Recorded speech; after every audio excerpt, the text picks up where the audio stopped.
नमस्कार, मैं अभिषेक त्रिपाठी और आप देख रहे हैं पब्लिक व्यूज। फिलहाल इस वक्त हम खड़े हैं प्रधानमंत्री के संसदीय क्षेत्र वाराणसी में और क्या चल रहा है जनता का चुनावी मूड, आज हम यहाँ के लोगों से जानेंगे। नहीं है, सभी सरकारों ने काम किया ही है। इन्होंने विश्वनाथ कॉरिडोर बनाया है, उसको तो नकारा नहीं जा सकता, मगर और अंदर के गलियों की हालत बहुत खराब है। गलियों में चले जाइए, ढेर नहीं, बस यहाँ आप खड़े हैं इसके पीछे बस गली घूम लीजिए, गली की स्थिति बहुत दयनीय है। पब्लिक के लिए कोई काम नहीं हो रहा है। गैस के दाम बढ़ जा रहे हैं, तेल के दाम बढ़े हुए हैं, रिफाइंड के दाम देख लीजिए बढ़े हुए हैं, दाल के दाम बढ़े हुए हैं। मतलब जो मध्यम वर्गीय परिवार है उसके लिए कोई कार्य नहीं हो रहा है। तनख्वाह घटते जा रहा है। जो भी दुकानदार के यहाँ लोग काम कर रहा है, जहाँ तनख्वाह 12,000 14,000 मिलता था, आज 7,000 8,000 रुपये मिल रहा है। 1 किलो चना 1 किलो वो दे रहे हैं। गैस का दाम बढ़ा दिए, गैस का दाम 450 से 1,000 हो गया।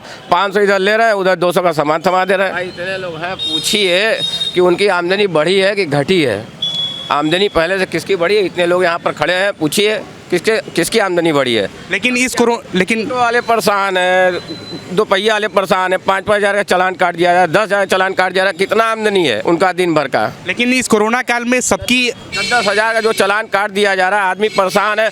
खाएगा कि 10,000 का पहले उनका टैक्स जमा करेगा? पहले ये बताइए। लेकिन इस कोरोना काल में सबकी आमदनी घटी है, चाहे वो मध्यम वर्ग हो चाहे। आमदनी घटी तो उसीलिए तो क्या वो कर रहे हैं, आमदनी घट गया और खर्चा बढ़ गया, सारे चीज़ों का जो दाम बढ़ गया। आप देख लीजिए, जो भी चीज़ उठा के नज़र देख लीजिए, आपके परिवार में भी लोग खा रहे हैं, हमारे परिवार में लोग खा रहे हैं, हर चीज़ का दाम बढ़ गया। लेकिन कोरोना से न सिर्फ भारत जैसे देश बल्कि पूरा जो विश्व है वो कोरोना से परेशान है। विश्व का नहीं, लोकल आदमी तो लोकल देखेगा। जो यहाँ का बासिंदा है, यहाँ खा रहा है, जहाँ रहा है, क्या कर रहा है, उसको हम देखेंगे जो है ना। पहले मैं गरीब व्यक्ति हूँ, मैं भी भैया, मेरा छोटा सा काम है स्टील का, मैं मजदूरी करता हूँ। और मेरे साथ 4 लोग और भी हैं जो साथ में हम लोग वेल्डिंग करके अपना स्टील का काम करते हैं, ठीक है ना। जो मकानों में जो लगता है स्टील, उससे आपका जो है व्यापार जो सही चल रहा है? भैया मेरा व्यापार, पूरी दुनिया का व्यापार नहीं सही चल रहा तो मेरा कहाँ से चलेगा? ये अकेले भारत की नहीं प्रॉब्लम है ना, ये वैश्विक स्तर की समस्या है। जो इस बात को समझता है वो जानता है कि अगर मोदी जैसा प्रधानमंत्री इस देश में नहीं होता तो हर घर में लोग भूखे मर रहे होते हैं। देखिए, इनके सरकार में ये समाजवादी पार्टी के हैं, देखिए समाजवादी पार्टी के हैं ये, इनको कब्रिस्तान बनाने से फुर्सत ही नहीं मिला 5 साल, और आज बात कर रहे हैं। अरे कहाँ क्या कहना है कि सरकार ने 5 सालों में बहुत विकास? मैं आपको एक भैया छोटी बात मेरी और सुन लीजिए, एक सेकंड मेरी, नहीं बस सर, एक सेकंड मैं बता रहा हूँ। कोरोना काल में डेली 4,000 घर में मैं अकेले भोजन बताता, तो अपने जेब के पैसे का सरकार से नहीं लिया। पूछे ये भी इसके साक्षी है कि नहीं, नई बस्ती में भोजन बंटवाते थे कि नहीं किया हम लोगों ने? अब मोदी जी ने तो इतना किया, भैया आप उंगली उठवा लीजिए। कहाँ से आमदनी आप कर रहे हैं? हमारा आमदनी भी नहीं हो रहा, 4,000 लोगों को बंटवा भी रहे हैं। क्या पहले का बंटाया नहीं है? आपके सामने नहीं बांटा, कह दीजिए कि नहीं बांटा, तब बात खत्म करिए। बांटे तो भैया से पूछ लीजिए। अब इनका कहना भी है कि जो सरकार ने 5 सालों में बहुत विकास किया, और आप कह रहे हैं कि सरकार ने कुछ विकास नहीं किया। बताइए। विकास तो सबको मालूम है, विकास का रिजल्ट तो मार्च के रिजल्ट में ही सब कुछ को मालूम हो जाएगा। उसके लिए किसी के प्रवचन देने की जरूरत नहीं है। वो तो जनता जो फेस किया है वो अपना जो है, जो कुछ भी रिजल्ट होगा समय पर बताएगी। लेकिन भाजपा अभी भी कह रही कि आने वाले 10 मार्च को पॉलिटिकल पार्टी अपना गुणगान करेगा और उसकी बात करेगा, लेकिन जो परेशानियों को झेला है, जो परेशानियों को, वो अपने हिसाब से अपना निर्णय लेगा और वो निर्णय सामने आ जाएगा। वो हमारे कहने से और इनके कहने से कुछ नहीं होगा, वो तो रिजल्ट आ जाएगा, रिजल्ट में सबको सब कुछ मालूम हो जाएगा। हम तो ज्योतिष नहीं है कि हम बता दें। जनता जानती है, ये आम जनता जानती है कि सपा के शासन में, कांग्रेस के शासन में क्या हुआ। गरीबों को कुचला गया, अराजकता फैली गई। देश का लोग खाते थे, इसी देश के लोग खाते थे, इसी देश में रहते थे और पाकिस्तान जिंदाबाद के नारे लगाते थे। अराजकता से हमको मुक्ति मिली, गुंडा राज से हमको मुक्ति मिली। अब कोई आके इनका पैसा छीन सकता है, इनकी भूमि को कोई कब्जा कर सकता है? कोई तुम्हें उंगली उठाता है आज के डेट में? गरीबों से पूछिए। अभी थोड़ी देर पहले ये बोले थे कि भोजन नहीं मिला, लेकिन क्या गुंडागर्दी खत्म नहीं हुई? भाई साहब से पूछिए। लेकिन विपक्ष का कहना है कि देश सिर्फ राष्ट्रवाद से नहीं चलता, देश विकासवाद से चलता। भैया अब तो रोपवे आ गया, जो मेरी सड़कें बन रही हैं, 2.5 लाख रुपया मिल रहा है लोगों को, उनको मकान मिल रहा है, रोजगार मिल रहा है, फ्लैट मिल रहे हैं। अब क्या जान लेंगे किसी की? क्या एक सरकार से आप क्या उम्मीद कर सकते हैं, ये आप हमको बताइए। जो अखिलेश यादव कहते हैं कि यहाँ की जो सरकारें हैं उन्होंने सिर्फ जो ऊंचे तबके का व्यक्ति है सिर्फ उसके लिए काम। भैया अखिलेश यादव अपने सरकार में तो सिर्फ अराजकता गुंडागिर्दी फैली रही। कब्रिस्तान का दीवार बनाने से उनको फुर्सत ही नहीं था। जितने भी एक आध को फ्लाईओवर शुरू किया तो आधे में रुकवा दिया, कब्रिस्तान का दीवार ही बनवाने लगे। लेकिन अभी हम एनसीआरबी का डाटा निकाले जी जी। तो उत्तर प्रदेश में पिछले 5 सालों में जो अपराध की जो मामले हो, चाहे रेप हो, ये सब बढ़ा है। नहीं, घटा है सर। भाई साहब आप पता नहीं कहाँ से आप कौन सा डाटा निकाले, मुझे एनसीआरबी की डाटा बता रहा हूँ, मैं अपनी डाटा नहीं। ये योगी सरकार में अपराधी जो कि मैया गया, हाँ अपराधियों का तो मैया गया, ठीक है। जितने छोटे भैया थे, जितने बड़े भैया थे, सबको जो उठा के बंद किया, सबकी कुर्की नीलामी करवा दिया इन्होंने। लेकिन अखिलेश यादव कहते हैं किसी एक खास समुदाय को देख के बुलडोजर चलवाते हैं। हाँ, सिर्फ समुदाय का बात कर रहे हैं आप। जो भी उनसे पूछिए कि किस समुदाय से आप जुड़े हैं, उनसे पूछिए, वो उनसे पूछिए कि आप किस समुदाय से जुड़े हैं। वो तो कहते हैं कि आप उनसे पूछिए वो यादव है कि मुस्लिम है, ये पूछिए।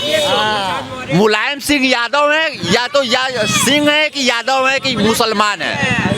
लेकिन वो तो कहते हैं जी हमारी समाजवादी सरकार है, वो सबके लिए काम कर। समाजवादी सरकार, समाजवादी पार्टी जब तक था, तो भैया यहाँ सुनिए, जब तक थे तब तक खाली जो होगी लॉलीपॉप दिए लैपटॉप बांट के, ठीक, लॉलीपॉप दिए लैपटॉप बांट के। और क्या किए उन्होंने 5 साल में क्या किया उन्होंने? लेकिन 5 साल में उन्होंने किया क्या, ये आपको क्या लगता है हवा किस तरफ चल रही है? भाई हमें तो हवा ही नहीं लग रही है इस वक्त, हमें तो ठंडी हवा लग रही है। लेकिन चुनावी हवा चल रही है, चुनावी का मौसम चल रहा है। ये तो अब नेता उसके कर्मचारी जाने, हम लोग तो रोजमर्रा की जिंदगी में जी रहे हैं, खा रहे हैं, लेकिन हम लोग का अटावा नहीं हट रहा उसमें। भाई हम तो बुनकर हैं, भाई हमारा तो आमदनी घटती चली जा रही है। रोजगार जो धनवान वो बढ़ते जा रहे हैं, जो लोकल है हम लोग यहाँ के लोग हैं वो घटते चले जा रहे हैं। भाई ने बताया कि तेल का दाम, पेट्रोल हो या खाने का तेल हो या और भी कोई जो गैस, ये सब चीज़ों से क्या हो रहा है, खाली महंगाई बढ़ रही है। लेकिन अगर महंगाई की बात करें तो महंगाई न सिर्फ भाजपा के कार्यकाल में बल्कि कांग्रेस के सरकार में महंगाई हो, चाहे तेल के दाम हो। रोजगार तो था, रोजगार आज कहाँ है हमारे पास, हर चीज़ का दाम घटता जा रहा है। तो क्या लगता है जो महंगाई के लिए आप कोई अगली वाली जो सरकार आएगी वो हमारे बनाने से नहीं बनने वाला है। जो जिसका मूड है जिस तरफ जाए, क्योंकि हम अपनी जिम्मेदारी लेते हैं। मतदाता है अगले सरकार चुनने की, तो आप जिसको वोट करेंगे सरकार तो उसी की आएगी। भाई ये तो वक्त बताएगा किसको क्या किया जाएगा। हालात आप देख रहे हैं, हालात के मद्देनजर रखते हो आप मिजाज से सोच लिए क्या होना है। जो है किसकी आने वाली है? भैया ऐसा रहेगा तो किसका आदमी करेगा बताइए। इतना महंगाई लेके सब कुछ तो बढ़ ही गया है, आप लोग के सामने ही है। लेकिन महंगाई तो हर सरकार में रहती है भैया, महंगाई हर सरकार में रहती है, तो भैया गरीब आदमी को सबसे ज़्यादा देखिए। हम लोग के जैसे आदमी तो ऐसे ही मर जाएंगे, कहाँ कमाएंगे कहाँ खाएंगे। 450 रुपया कमाने वाला क्या खाएगा कहाँ कमाएगा बताइए आप। लेकिन इस कोरोना काल में न सिर्फ गरीब व्यक्ति को बल्कि मध्यम और उच्च व्यक्ति को भी दिक्कतें हुई है। भैया सबको दिक्कत है, कि हम ही को नहीं है, सबको दिक्कत है। यहाँ जितने लोग हैं सबके दिल से दुआ नहीं निकल रहा है, बददुआ सबसे ज़्यादा निकल रहा है। हर एक लोग के दिल से बददुआ निकल रहा है। भैया बताइए, जो रोड पे है जो ये भैया बात सुनिए, पहले बात सुन लीजिए भैया। रोड पे जो आदमी रहने वाले हैं आज उसको देख लीजिए कैसे हैं, जाकर देखेंगे आज रोड वाले आदमी को कुत्ता की तरह हो रहा है। सरकार का कहना ये है कि हमने 4 महीने जो है मुफ्त राशन देने का ऐलान किया है, तो आपको राशन मिल रही है? राशन में क्या मिल रहा है सर? कोई गेहूँ चावल खाएगा? सिर्फ गेहूँ चावल के साथ तेल और चना भी तो दिया जा रहा है। अरे सर एक महीना में एक हल्ली मिल रहा है 15 दिन पे, बस वही। वो भी खाली 50 आदमी को, बाकी नहीं। हम खुद थे, मात्र 1 दिन ही लागू था। गुरुजी यहाँ के लोगों का कहना ये है कि भाजपा ने, मैं अपने मित्र हमारे भाई से मैं पूछना चाहूँगा, भैया देखिए यहाँ पे ये मुद्दा तो नहीं, आपका एजुकेशन कितना है? भैया हम लोग पढ़े लिखे नहीं है, ठीक है ना। मैं एक बार बता रहा हूँ, मैं श्रीमान जी, मैं इनको जानकारी के लिए मैं बता दे रहा हूँ अपने भाई को, ये भी हमारे मित्र भाई हैं। इस कोरोना की परिस्थिति में जो वैश्विक स्तर की ये जो अभी महामारी चल रही है, पूरा वर्ल्ड, पूरी दुनिया परेशान है। इनको नहीं पता अगर आज के डेट में हमारी मोदी जी की सरकार नहीं होती तो इनके घर ना कोई 1 किलो आटा नहीं पहुंचाता, ठीक है ना। इनके अकाउंट में पैसे पहुंच रहे हैं। अब ये अकाउंट नहीं खुलवाएंगे तो इसमें मोदी जी की क्या गलती है? 0 बैलेंस का अकाउंट है आपके पास, पैसा आया नहीं आया? क्या झूठ बोलते हैं? मेरी बात सुनिए, सरकार, भैया बात सुनिए, उसके बाद आप बोलिएगा। सरकार ने इनके जो का नाम है हर जो पर व्यक्ति महीने में 2 बार राशन दिया, ठीक है ना, अकाउंट में पैसा जो भेजा, श्रम कार्ड बन रहा है, 5 लाख तक का इलाज पर व्यक्ति का हो रहा है। किसी दुनिया के किसी सरकार ने किसी देश में नहीं किया है। मेरी बात सुनिए, अगर इसी महामारी के, इस वैश्विक महामारी जहां चारों तरफ अफ्रीका जैसे देश भूखे मर रहे हैं, कुपोषण के शिकार होकर रोड पर मर रहे हैं, लेकिन कोई कह दे एक ऐसा व्यक्ति जो भूख से भारत में मरा हो, झूठ बोलेगा? क्यों नहीं झूठ बोल सकता है? क्यों? क्योंकि हमारे जैसे हमारी मातृभूमि में ना कोई एक व्यक्ति भूख से मरता होगा तो 4 लोग उसके घर खाना लेके पहुंच जाएंगे। भारत में कोई भूखा नहीं मरेगा, पहली बात। और मोदी जी के राज में तो कतई नहीं पहुंच सकता। लेकिन लोगों का कहना यह है कि जो इस सरकार में जो है महंगाई बढ़ चुकी है, महंगाई के साथ बेरोजगारी भी बढ़ चुकी है। बिल्कुल, इन्होंने सही कहा कि महंगाई बढ़ी है, मैं भी मानता हूँ, लेकिन इनकम भी बढ़ा है, ठीक है ना, इसको भी आप समझिए। आय के स्रोत भी बढ़े हैं। आप ये भाई साहब कह रहे हैं कि महंगाई बढ़ी है, रोजगार नहीं बढ़ा। हम आपको 4 साल पहले की बात बता रहे हैं। जो भैया बोले हम पढ़े लिखे नहीं हैं, मैं 4 साल पहले की बात, जो पढ़े लिखे व्यक्ति नहीं थे वो केवल इधर उधर घूम के आवारागर्दी करते रहे। आज जितने भी कम पढ़े लिखे हैं 80% उसमें से टोटो चला रहे हैं। कोई कह देगा कि कैसे टोटो आ गया भैया, केवल मात्र बनारस में नहीं करके, पूरे बनारस में नहीं करके, मेरी बात सुनिए, बनारस में नहीं करके तो कम से कम 12,000 टोटो हैं, ठीक है ना। वो तो मैं कम बता रहा हूँ, जितना लिखित है उतना मैं जानता हूँ, जितना मुझे जानकारी है, उससे अधिक होगा। क्या रोजगार नहीं मिला? इन्होंने एजुकेशन नहीं लिया तो इनको IAS ऑफिसर बना दिया जाएगा? ऐसा तो संभव नहीं है। लेकिन सरकार ने कहा था कि हम 2 करोड़ रोजगार देंगे, तो क्या आप टोटो चलाने को रोजगार सरकार ने बिल्कुल कहा था कि 2 करोड़ रोजगार देंगे। ये नहीं कहा था कि 2 करोड़ रोजगार अकेले बनारस में दे देंगे। नहीं, वो बात नहीं, अकेले बनारस में ही 2 करोड़ रोजगार दे देंगे ऐसा तो उन्होंने कहा था नहीं। पूरे देश में कहा था उन्होंने। 12,000 अभी आपको सिर्फ ऑटो सेक्टर का मैंने दिखाया है, लोन मिल रहा है। 10,000 पटरियों वाले को मिला। मेरी बात सुनिए, आप अगर ITR नहीं भी भरते तब क्या आपके आधार कार्ड पे 50,000 रुपये आपको लोन मिले? आप काम नहीं करेंगे, आप रिक्शा चलाते तो रिक्शा चलाइए। पहले रिक्शे का 5 साल पहले टाली का अगर यहाँ से कोई वहाँ जाता था तो 100 रुपया देता था। आज यहाँ से वहाँ जाता है तो 300 से कम नहीं मांगते हैं लोग। आज रिक्शा गिरजाघर गोदौलिया से रिक्शा वाले, मैं पैदल रिक्शा की बात कर रहा हूँ, अगर सिर्फ गुरुबाग तक चले जाते हैं तो 30 रुपये से नीचे नहीं लेते हैं। भैया सब लोग पैसा देता है। अब मैं बता रहा हूँ, बात नहीं होती। मैं जानता हूं कि महंगाई थोड़ी बढ़ी है, लेकिन उसके साथ आय का स्रोत बढ़ा है, इनकम बढ़ी है। पहले हम 50 कमाते थे, अब 150 कमाते हैं। मेरी बात सुनिए, ऐसा नहीं है। अब किसी भी सरकार को किसी विशेष मुद्दे पे रख के टारगेट करके उसके द्वारा किए हुए अच्छे कार्यों को अगर आप टारगेट कर देंगे तो ये कहीं से उचित नहीं है। मोदी जी ने जो देश में क्या पूरी दुनिया में भारत का नाम ऊंचा कर दिया। आप लोग कैसे हैं?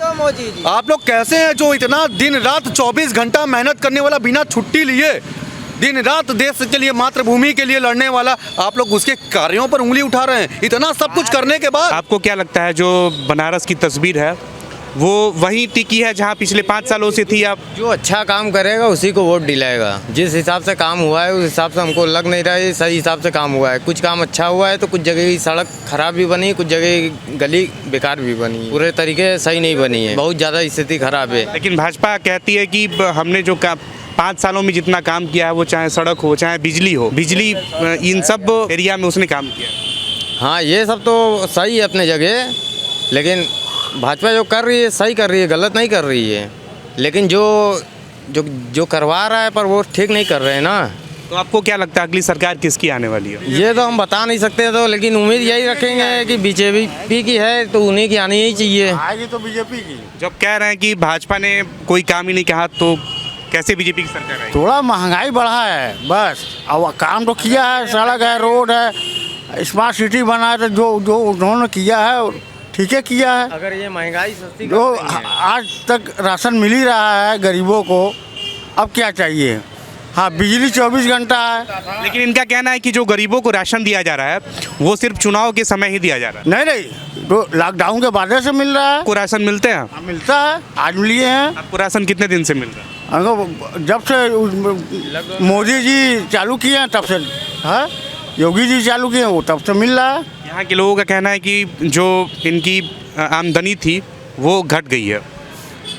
देखिए, वो तो रोजगार के ऊपर है, जिसका काम रिक्शा है वैसा चल रहा है। आप क्या करते हैं? हम पेंटर हैं। तो आपकी काम अच्छी चल रही है?